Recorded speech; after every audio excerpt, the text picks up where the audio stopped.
chimwemwe ndikulandireni pano pa Mibawa Television lero pa 29 April 2023 kumaliza mwezi ndithu mayamika kuti tinawuya pano tikumaliza ndithu ndine evangelist Resa Mponda ndipo program yake ndi imene ya Sabata la Yehova Samarani nthawi imene timakhala kukondwera kunyadira maola kubalirira ayehova malingana ndi dalitso imene Yehova anawika ndithu imene malingana ndi Genesis chapter 2 verse 2 mpaka 3 imene akunena kuti Yehova ndi wanadalitsa ndipo anadalitsa tsiku lachisanu ndipo ndi khumbo lathu kugawana chinthu chimene chili dalitso imene ndi omvera ndithu tatiye tikhale limodzi program imene ya Sabata la Yehova Sabata la Yehova tinachokera limodzi la Sabata kutali pamene timagawana pamutu kunena kuti ndi mphamvu dzina la Yesu mphamvu dzina la Yesu pamene timaona kuti ndithu dzina limeneli lotchuka limeneli lotchuka kukhale titiyana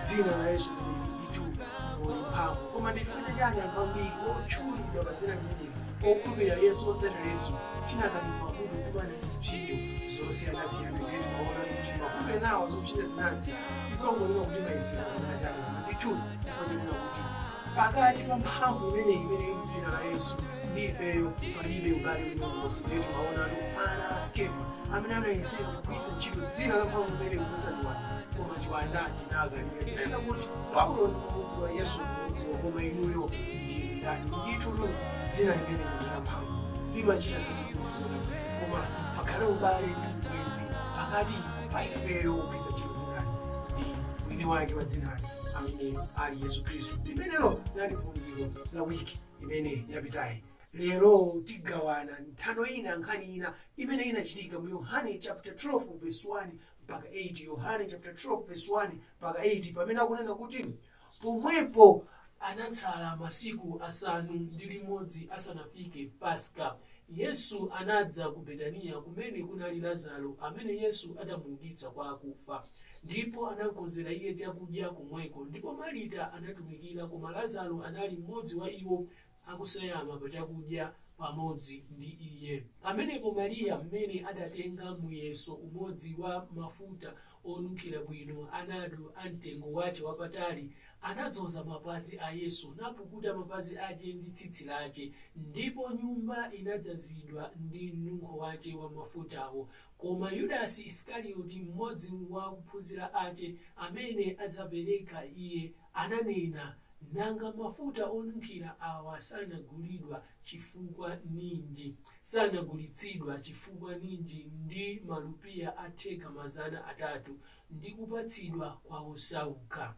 Koma ananena ichi si chifukwa anali kusamalira osauka koma chifukwa anali mbala ndipo pokhala nalo thumba amaba zoyikidwamo. Pamenepo Yesu anati, mleke iye pakuti anachisungira ichi tsiku la kuyikidwa kwanga, pakuti osauka muli nawo pamodzi ndi inu nthawi zonse koma simuli ndi ine nthawi zonse.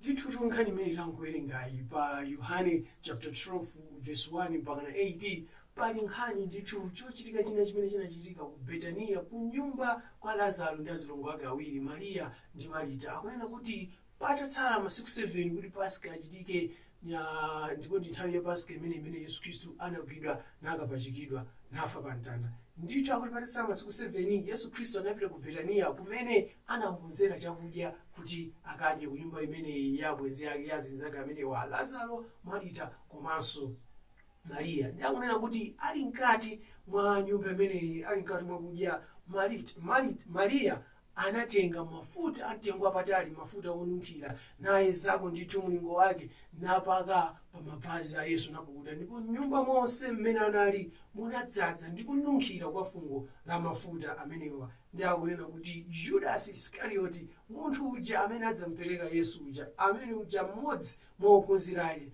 ananena kuti ndi chifukwa chani mafuta amenewa akugwiritsidwa ntchito pa chinthu chimene chikunena kuti akupakidwa pa mapazi zinthu zimene zimayenda pafumbi kodi sikunakakhala kwabwino abale inu mafuta amenewa anakatengedwa ndi kukagulitsidwa ndithu ndipo Yudasi anakwanisa ngakhale kupereka estimation yakachulukidwe ka ndalama kamene mafuta amene anakagulitsidwa, kunena kuti anakagulitsidwa ndipo ndalamazo ndikugawidwa kwa amphawi ndi chifukwa chachani pali kuononga chonchi. Komatu olemba buku Yohana kunena kuti ichitu chimene ankanena Yudasi sichinali chikondi kapena chifundo kapena ufuna kulongosola zinthu, koma chifukwa chanena kuti Yudasi anali wakuba, anali mbava.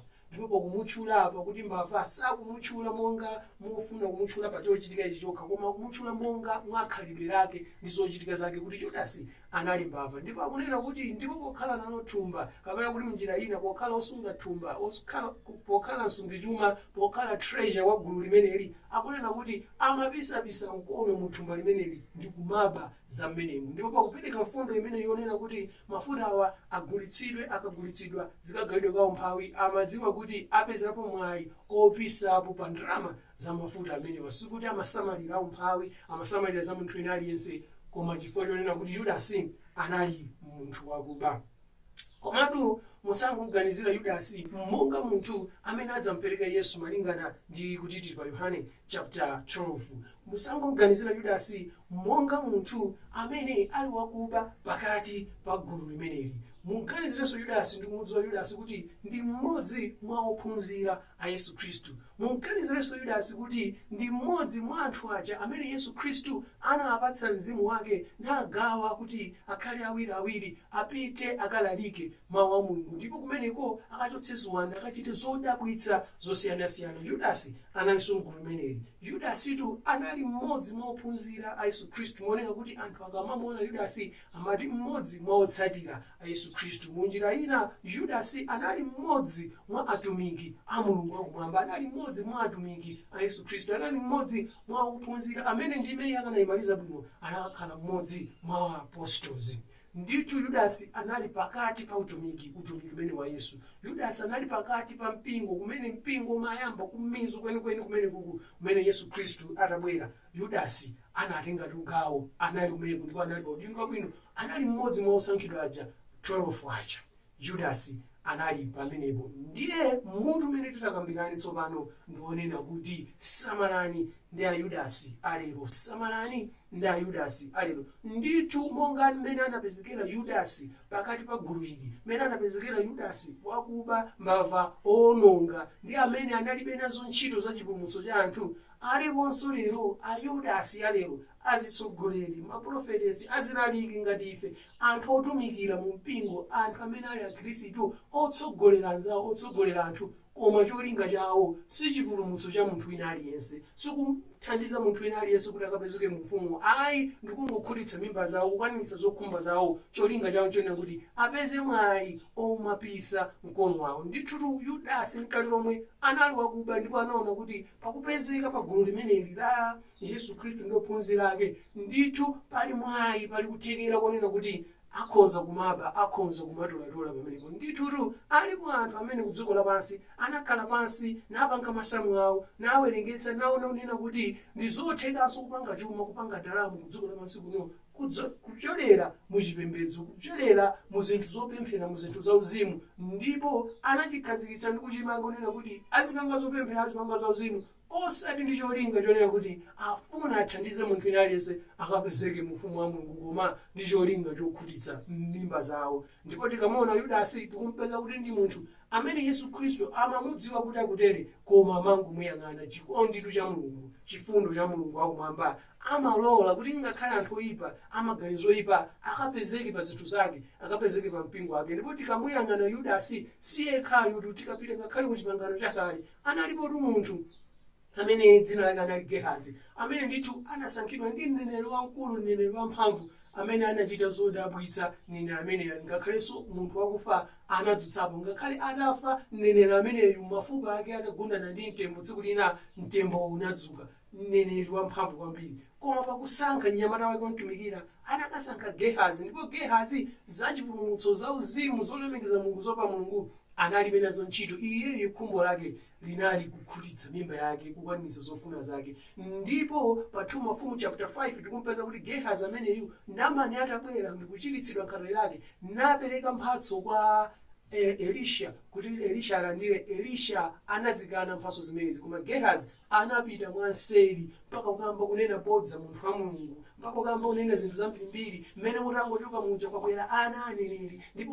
munthu wa Mulungu ja wandituma kuti mundipatseko zina za mphatso zija. Lonseli linali bodza, cholinga chonena kuti mphatso zimene anabwera nazo Naamani zisapite zisabwerere, azilandire chifukwa chimenecho ndi chinali khumbo lake ndi cholinga chake mtumiki wonsewu. Kumapeto kwake Gehazi analandira nazo khate. Sanalitu yekhayotu, analiponso ndithu Balaamu amene ndithu anali ndi mphatso yotemberera. Ndipo tsiku lina mfumu ya kwa Mowabu, mfumu ya chikunja, inafuna kuti ana a Israeli atembereredwe. Ndithu mukayiwerenga nkhani imeneyo pa Nomeri chapter 22 kumatsika musimo, mupeza kuti ndithu Balaamu anafunitsitsa atalandira mphatso ndi ulemerero ndi zinthu zamtengo patali zimene Balaki ankafuna mpatse. Ndithu pa utumiki, mumpingo, muzochitika, muzopemphera, tilipo anthu amene timangopezekamo ndi cholinga chonena kuti tikhutitse mimba zathu, tikwaniritse zofuna zathu. Cholinga chathu si chipulumutso cha munthu wina aliyense, cholinga chathu sichoti inu muthandizike, awathandizike tonsefe tikafike kumwamba. Ayi, enafe ulendo wathu ndiwongothera pompano, komano tsoka ndi vuto ndilonena kuti tilipo ambiri amene kunjaku timakhala tikudalira anthu ngati Yudasi, timakhala tikutsatira anthu ngati Yudasi, anthu amene za chipulumutso cha munthu alibe nazo ntchito ndipo samasamala. Cholinga chawo ndi khumbo lawo ndi kukhutitsa mimba lawo. Ndiye mama wauno tikunena kuti samalani, chenjerani ndi Ayudasi alero. Ikhozokhalatu ini, akhozokhalatu yawo, akhozokhalatu aja mmatsatira aja. Ndithu za chipulumutso cha munthu alibe nazo ntchito. Tengani udindo wa chipulumutso, muyang'anire nokha, muzisamalire nokha. Kwa mukamusira munthu ananditsogolere nduyu, anandithandize nduyu, ndithu mudzapezeka m'manja mwa Yudasi amene cholinga chake ndikungodya, ndikungopa, ndikuononga. Ndipo ngapita nayo nkhani mupeza kuti ndithu Yudasi chibwana ndi masewera amene iye ankamanga anaphetsa nazo Yesu Khristu, chinthu chimene iyeyo sankayembekezera kuti chikhoza kuchitika. Ndipo m'maso Yudasi munayera, nakatenga chingwe nadzikweza. Ife amene tili Ayudasi, amene tinalowa muzopembedza zinthu zamtengo wapatali, ndikumaseweretsa miyoyo yathu, miyoyo imene Yesu Khristu anayifera pa mtanda, tsiku likudza tizazindikira kuti chimene timachita ndi chinthu choyipa ndi cholakwika, titatsalitsa anthu ambiri ndi anthu ochuluka. Ndi khumbo la Mulungu wakumwamba lisanafike tsiku limenelo, ngati tsiku la Yudasi limene atazindikira kuti wapereka mwana wa munthu wosalakwa, natenga ndalama za siliva 50 ndithu kukabwezera ansembe. Ansembe anamkanira, anamuwuza kuti ife sitingatengenso zachitika Yesu Khristu akukaphedwa. Yudasi anaona kuti amapanga masewera amachita zibwana. Lisanafike tsiku limenelo, inu ngati muli Yudasi, ine ngati ndili Yudasi, bwanji tisinthe. Ngati kuti ufuna kupanga makompiti ndi zina zonse, bwanji tikapangire zinthu zina za dziko lapansi, koma osati miyoyo ya anthu imene Yesu Khristu anayifera. Tsiku lina tidzapanga nazo mpheto, koma nthawi ilipo lero chikhoza kusintha. Ndambokhala ngati aja ophunzira ena achita Petro, Yohane ndi ena onse. Ndipo ife amene timatsatira anthu osiyanasiyana tisamale, chifukwa alipo anthu analimba mtima kuti amakompiti amapanga zawo zonse inde mu zinthu zopemphera, amene ife timakhulupirira kuti atithandize, koma iwowo ali pamenepo kupeza chithandizo chawo. Chimene tinachitika programu yathu ya Sabata la Yehova Samarani, kugawana mitulu mpingo wa Mulungu kuti Khristu muli anthu amene anangobwera kudzakhutitsa mimba zawo ngati Yudasi, amene kumapeto kwake anaphetsa Yesu, amene kumapeto kwake adzatsalitsa kwambiri, chifukwa khumbo la cholinga chawo si chipulumutso.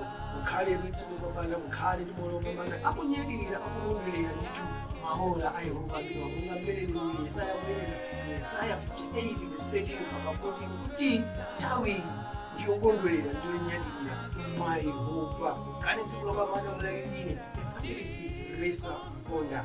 Amen.